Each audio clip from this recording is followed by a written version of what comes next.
আবু হেনা মোহাম্মদ মুস্তফা কামাল ওরফে লোটাস কামাল, সাবেক অর্থমন্ত্রী, পাবলিক সার্ভেন্ট হিসাবে দায়িত্ব পালনকালে ক্ষমতার অপব্যবহারপূর্বক অসৎ উদ্দেশ্যে অসাধু উপায়ে অর্জিত জ্ঞাত আয়ের উৎসের সাথে সঙ্গতিবিহীন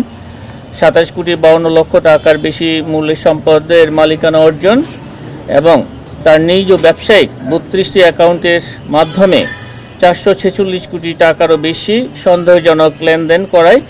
তার বিরুদ্ধে দুর্নীতি দমন কমিশন আইন 2004, মানি লন্ডারিং প্রতিরোধ আইন 2012 এবং দুর্নীতি প্রতিরোধ আইন 1947 সংশ্লিষ্ট ধারায় একটি মামলা রুজুর সিদ্ধান্ত গৃহীত হয়েছে। অভিযোগ সংশ্লিষ্ট মিসেস কাশ্মীরি কামাল, স্বামী আবু হেনা মোহাম্মদ মুস্তফা কামাল ওরফে লোটাস কামাল কর্তৃক জ্ঞাত আয় বহির্ভূত 46,11,00,000 টাকারও বেশি মূল্যের সম্পদ অর্জন এবং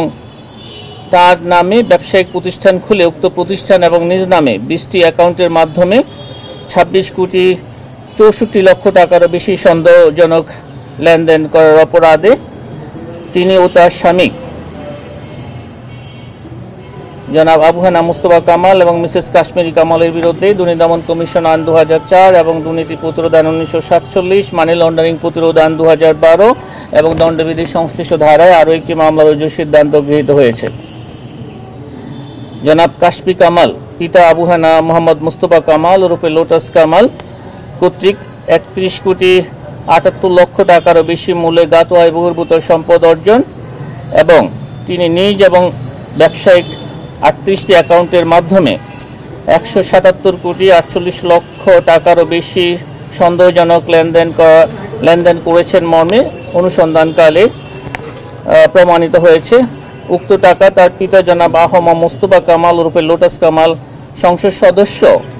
মন্ত্রী থাকাকালীন সময়ে ঘুষ ও দুর্নীতির মাধ্যমে অসাধু উপায়ে অর্জন করে তা হস্তান্তর, রূপান্তর, স্থানান্তর করার অপরাধে মানি লন্ডারিং প্রতিরোধ আইন 2012 এবং দুর্নীতি প্রতিরোধ আইন 1947 এবং দণ্ডবিধি সংশ্লিষ্ট ধারায় তাদের দুজনের বিরুদ্ধে আরও একটি মামলা রুজুর সিদ্ধান্ত গৃহীত হয়েছে। অভিযোগ সংশ্লিষ্ট জনাব নাফিসা কামাল, পিতা আবু হেনা মোহাম্মদ মুস্তফা কামাল ওরফে লোটাস কামাল 62 কোটি টাকারও বেশি মূল্যের জ্ঞাত আয়ের উৎস বহির্ভূত সম্পদ অর্জন এবং নিজ এবং ব্যবসায়িক 17টি অ্যাকাউন্টের মাধ্যমে 199 কোটি টাকারও বেশি সন্দেহজনক লেনদেন এবং এই অর্থ ঘুষ ও দুর্নীতির মাধ্যমে অসাধু উপায়ে অর্জন করে তার উৎস গোপন এবং আড়াল করার উদ্দেশ্যে হস্তান্তর, রূপান্তর এবং স্থানান্তর করার অপরাধে জনাব নাফিসা কামাল এবং তার পিতা জনাব আবু হেনা মুস্তফা কামালের বিরুদ্ধে দুর্নীতি দমন কমিশন আইন 2004, দুর্নীতি প্রতিরোধ আইন 1947 এবং মানি লন্ডারিং প্রতিরোধ আইন 2012 এবং দণ্ডবিধির সংশ্লিষ্ট ধারায় আরও একটি মামলা রুজুর সিদ্ধান্ত গৃহীত হয়েছে। আপনাদের অনেক ধন্যবাদ। আচ্ছা, একটু যদি বলতেন ওনাদের অফেসটা যদি একসঙ্গে একটু গুছিয়ে বলতেন যে কীভাবে ওনার টাকাটা অবৈধভাবে নিয়েছেন এবং সন্দেহজনক লেনদেনটা কীভাবে করেছেন এবং পরবর্তী কার্যক্রমকে মামলা হলে পরে কী করবেন। জনাব আবু হেনা মুস্তফা কামাল ওরফে লোটাস কামাল, সাবেক অর্থমন্ত্রী, পাবলিক সার্ভেন্ট হিসাবে দায়িত্ব পালনকালে ক্ষমতার অপব্যবহার এবং অসাধু উপায়ে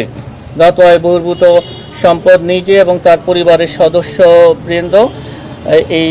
অসাধু উপায়ে অর্জিত সম্পদ জ্ঞাতসারে স্থানান্তর, রূপান্তর এবং হস্তান্তর করার অপরাধে তাদের সকলের বিরুদ্ধে পৃথক পৃথকভাবে মামলা রুজুর সিদ্ধান্ত গৃহীত হয়েছে। মামলা হলে পরে কি হবে, এর পরবর্তী কার্যক্রমটা কি? মামলা রুজু পরে তদন্তকারী কর্মকর্তা নিয়োগ করা হবে। আচ্ছা, তাদের কি ডাকার প্রশ্ন থাকে, জিজ্ঞাসাবাদের একটা প্রশ্ন থাকে, এগুলো কি করবেন কিনা, তাদেরকে সুযোগ অথবা গ্রেপ্তারের কোনো চিন্তা ভাবনা থাকবে কিনা? এই বিষয়ে তদন্তকারী কর্মকর্তা দল তারা ঠিক করবেন তাদেরকে কখন, কিভাবে তাদেরকে জিজ্ঞাসাবাদ করবেন এবং অবশ্যই এটা তাদেরকে আত্মপক্ষ সমর্থনের সুযোগ দেওয়া হবে যদি তারা নিতে চান। গ্রেপ্তারের বিষয়টা, হ্যাঁ, অবশ্যই যারা এজাহারভুক্ত আসামি থাকবেন আমাদের তদন্তকারী দল এই বিষয়ে তাদের গ্রেপ্তারের অভিযান অব্যাহত রাখেন। এই ক্ষেত্রেও সুনির্দিষ্টভাবে তাদের লোকেশন যদি জানা যায় এবং আপনারাও যদি আমাদেরকে এই ধরনের কোনো তথ্য দিয়ে সহায়তা করেন যে তারা সুনির্দিষ্ট কোনো জায়গায় অবস্থান করছেন, এ ধরনের কোনো তথ্য পেলে আমাদের অনুসন্ধানকারী তদন্তকারী দল তারা পরবর্তী আইনানুগ ব্যবস্থা গ্রহণ করবেন। ঢালাইয়ের সেরা প্রিমিয়ার সিমেন্ট।